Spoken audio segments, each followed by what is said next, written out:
Salut tout le monde, c'est Julien de Sphinx. Sphinx étant mon agence de publicité et de coaching dans laquelle j'aide les gens et les entreprises à faire plus d'argent grâce à la publicité payante sur les réseaux sociaux. Et aujourd'hui, je viens vous voir pour une nouvelle vidéo qui est la réponse du coup à la question suivante, la question qu'on me pose assez souvent finalement.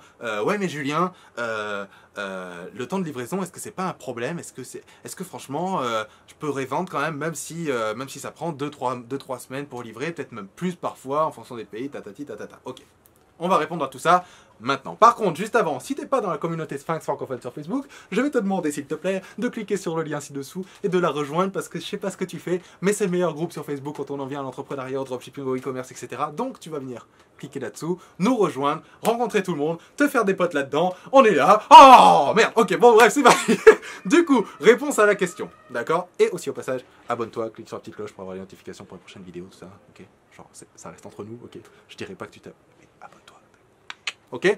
Bref, maintenant, comme je disais, répondre à la question, réponse à la question, pardon, est-ce que les temps de livraison, c'est pas un problème finalement pour vendre, ok, sur Shopify, en dropshipping, etc., etc. Non. Voilà, salut. Non, en vrai, oui et non, mais surtout non, ok? Pourquoi? Déjà, j'en suis, déjà, si c'était le cas, personne ferait des ventes, personne, genre le dropshipping, ça serait pas aussi genre tu vois, en train d'exploser et tout.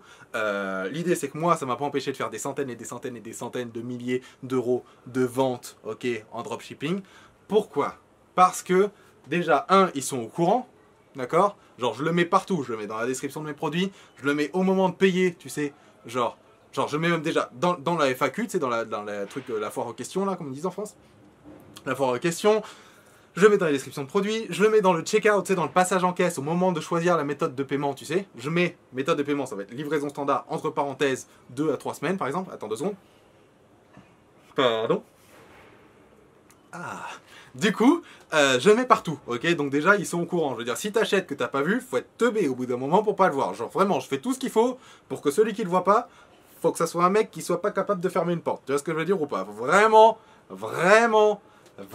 pas vouloir pour pas le voir, d'accord? Donc du coup, je fais ça. Malgré tout, les gens achètent. Pourquoi les gens achètent? Parce que, déjà, t'as montré le produit devant... Enfin, tu leur as montré le produit au bon moment, tu vois ce que je veux dire? Ils sont là, ils sont tombés, genre coup de cœur, ils sont là en mode je le veux maintenant, ok? Donc si c'est un produit vraiment coup de cœur, ils sont là en mode putain, il me le faut ce produit, ok? Qu'est-ce qu'ils vont faire? Ils vont cliquer sur ton site, ils vont se dire bon, c'est un peu long quand même, mais putain, le produit, d'accord, il est super stylé, donc je vais le prendre quand même, ok? Boum! Ils le prennent, terminé, ok?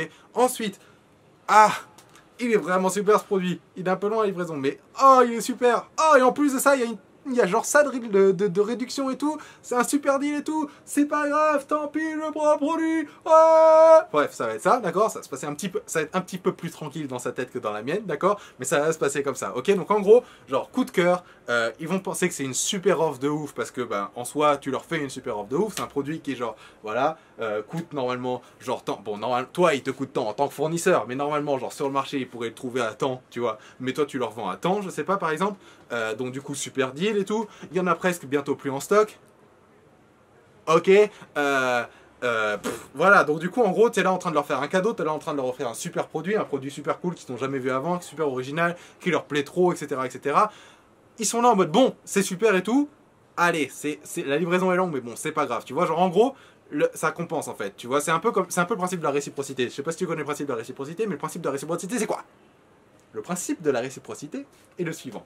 Tu donnes. Du coup, nous, on pense, genre physiquement, genre à l'intérieur, c'est gravé dans ta tête, tu dois, d'accord? À partir du moment où, genre, d'ailleurs c'est pour ça souvent que tu vas voir quand tu vas dans un dealership de voitures, etc., tu sais, genre tu vas acheter une voiture ou je sais pas quoi, souvent ils vont te proposer un café, un truc comme ça, et c'est tout con, hein, mais ils vont te proposer un café, ok? Pourquoi? Parce que psychologiquement, du coup, le mec il est gentil, il t'a offert un truc, donc du coup tu lui dois quelque chose en retour, tu vois. Et ça va du coup influencer quelque part ton achat, parce que tu vas dire, bon le mec il m'a offert un... C'est con, parce que il t'a offert un café, ok, ça lui a coûté 10 centimes.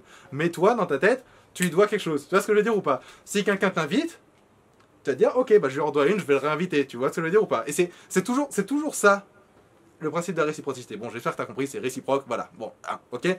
Donc, principe de la réciprocité, tu leur offres un truc de ouf, du coup en échange, c'est pas grave si genre ils sont prêts à faire le sacrifice en gros. Donc voilà pour ce qui est de la livraison, ça sera pas un problème à partir du moment où ils sont prévenus, d'accord? Maintenant, l'idée, c'est pas de pas les prévenir, parce que si tu les préviens pas et qu'ils achètent, et qu'une fois qu'ils achètent, ils te disent ouais mais elle en est où ma commande, elle arrive quand, etc. tu vois, et que là ils voient que ouais salut, bah merci d'avoir acheté, ça arrive dans 3 mois et demi, ok? Là tu peux être sûr que tu vas avoir des problèmes, mais s'ils sont au courant avant, ça ne sera pas un problème du tout, ça va pas empêcher de faire des centaines de milliers d'euros, ça empêche pas mes étudiants de faire des centaines de milliers d'euros bientôt, ok? Ça empêche pas en tout cas, ça leur empêche pas de faire des ventes dans tous les cas, tu vois, là par exemple j'étais au téléphone avec quelqu'un qui a fait 300 € de marge en 2 jours. Ok, donc du coup ça c'est cool. Ça n'empêche pas aux gens de faire des ventes, d'accord? Il y a des gens qui achètent tous les jours sur internet, sur des boutiques de dropshipping. Tout le monde est au courant du temps de livraison. À partir du moment où ils sont au courant, je veux dire. À partir du moment où ils sont au courant forcément, ok? Ça n'empêche pas, d'accord? Pourquoi? Pour les raisons que j'ai citées juste avant, ok? Donc j'espère que ça t'a aidé, j'espère que du coup ça a essayé de... ça a viré un petit peu comment dirais-je? Cette ambiguïté d'un point de vue shipping. D'ailleurs, juste avant. La livraison, faut prendre le meilleur moyen de livraison possible, d'accord? Genre par exemple, si tu livres en France, tu vas prendre la livraison AliExpress Standard Shipping, je crois que ça s'appelle, ok? Pour AliExpress, pour les autres, bah, en gros, l'idée c'est que tu vas prendre la livraison la moins chère et la plus rapide. Tu fais le rapport en tout cas, plus rapide, moins cher, ok? Si tu vois que, évidemment, tu peux le livrer en 7 jours, mais ça te coûte 150 balles, ça arrive parfois, genre, c'est mort, ok? Par contre, si tu vois qu'il y en a un qui est entre 20 et 30 jours, qui a... je sais pas moi, 50 centimes, et l'autre qui a genre 14 et 20 jours, qui a 1,50 €, bah tu vas prendre le 14-20 jours, parce qu'en soi c'est pas tant que ça, mais d'un autre côté ton client va être super content, en tout cas va être plus content, tu vois, parce que ça sera livré plus vite. Donc c'est à toi de faire un peu ce rapport, tu vois, entre la livraison et le prix. Moi je recommande, si tu livres en France, AliExpress Standard Shipping, si tu livres ailleurs dans le monde, e-packet, ok, et en gros voilà, donc c'était la petite précision vite fait, pour justement essayer d'accourcir, de raccourcir, d'écourter si tu veux, ce temps de livraison. Mais dans tous les cas, encore une fois, s'ils sont au courant, normalement ça passe tranquille, et ceux qui ne veulent vraiment pas, et ben ils se barrent, tu vois ce que je veux dire ou pas? Dans tous les cas, ok, c'est pas grave, dans tous les cas il y en a toujours qui viendront et qui achèteront, ok? Donc voilà pour ça, abonne-toi, mets-moi un petit pouce bleu si tu as aimé cette vidéo, ok? S'il te plaît, mets-moi un petit pouce bleu, ok? Un pouce bleu, ok? Et donc ensuite, clique aussi sur la petite cloche pour recevoir les notifications pour la prochaine vidéo, et normalement on est bon, on se retrouve pour la prochaine. Peace les Sphinx, ciao, rejoins le groupe Facebook, peace.